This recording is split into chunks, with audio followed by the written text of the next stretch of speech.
तो चलिए प्यारे, आज हम आपको रूबरू कराने जा रहे हैं बैक्टीरिया से। बैक्टीरिया जिसे हम हिंदी में जीवाणु में कहते हैं, जो हमारे बॉडी के लिए, हमारे शरीर के लिए, हमारे आम जिंदगी के लिए ये हार्मफुल भी है और हमारे लिए कहीं ना कहीं ये यूजफुल भी है। उसी बैक्टीरिया के बारे में आपको रूबरू कराने जा रहा हूँ। प्यारे, बैक्टीरिया जो मोनेरा किंगडम में जिसको रखा गया है, और इसके अगर स्ट्रक्चर की हम बात करें तो इसका जो सेल होता है, जिस सेल का बना होता है, उसे क्या कहते हैं? Prokaryotic cell. और इस प्रोकैरियोटिक सेल का क्या क्या होता है इसमें स्ट्रक्चर? तो सबसे बाहर जो बाउंड्री है, इसके बाउंड्री में 3 लेयर है। सबसे बाहर जो आप देख रहे हैं ग्रीन ग्रीन, ये क्या है? कैप्सूल। कैप्सूल के बाद एक और देख रहे हैं, उसका नाम है सेल वॉल। और सेल वॉल के से इनर जो सबसे अंदर है, उसका नाम है प्लाज्मा मेम्ब्रेन। ये जो आप देख रहे हैं ये क्या है? फ्लैजिला। आप देख सकते हैं, चलो वन बाय वन कर देखते हैं। ये क्या है? फ्लैजिला। इसके बॉडी पर एक बहुत लंबा हेयर लाइक स्ट्रक्चर होता है, इसका नाम है फ्लैजिला। और इस फ्लैजिला के कारण ये अपना बॉडी में मूवमेंट दिखाता है, लोकोमोशन होता है, एक जगह से दूसरी जगह ये जाता है। यही है फ्लैजिला।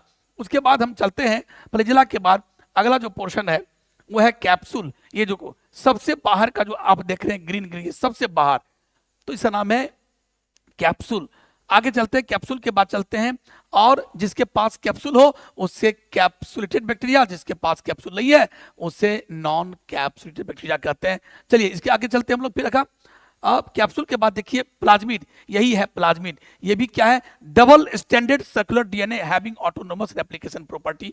उसके बाद चलते हैं, इसके बाद आगे चलते हैं प्लाज्मिड के बाद चलते हैं पिलाई। ये जो छोटे छोटे हैं, जो लंबे लंबे थे उसका नाम था फ्लैजिला, और जो छोटे छोटे नाम है उसका नाम है पिलाई। इसे हम लोग फिम्ब्रिया भी कहते हैं। इसी के बदौलत बैक्टीरिया किसी भी सेल से पहले सटता है, अटैच होता है। चलते आगे की बात हम लोग करते हैं प्यारे। फिम्ब्रिया के बाद चलते हैं राइबोसोम। इसके साइटोप्लाज्म में बहुत सारा ग्रेन्यूल्स, दाना दाना होता है स्ट्रक्चर, इसे हम लोग क्या कहते हैं? राइबोसोम कहते हैं। और ये राइबोसोम 70s राइबोसोम होता है, जो कि प्रोटीन सिंथेसिस में भाग लेता है। चलिए उसके बाद चलते हैं न्यूक्लियोइड। ये बैक्टीरिया का यही है, इसी को बोलते हैं इंसिपिएंट न्यूक्लियस। ये ओरिजिनल न्यूक्लियस नहीं है, ये ट्रू न्यूक्लियस, ये ऑल वेल ऑर्गेनाइज्ड न्यूक्लियस नहीं है। तो इस न्यूक्लियस के अंदर क्या है? एक लंबा क्रोमेटिन है। इस क्रोमेटिन को आप प्रोक्रोमोसोम भी कह सकते हैं। इसके अंदर जो डीएनए है वो डीएनए भी कैसा होता है? डबल स्टैंडर्ड सर्कुलर डीएनए होता है प्यारे। इसके बाद हम आगे आपके लिए चलते हैं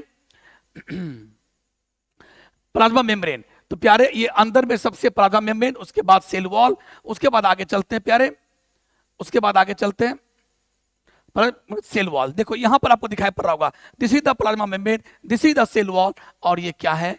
capsule. So this is all about the bacteria. ठीक, थैंक यू वेरी मच।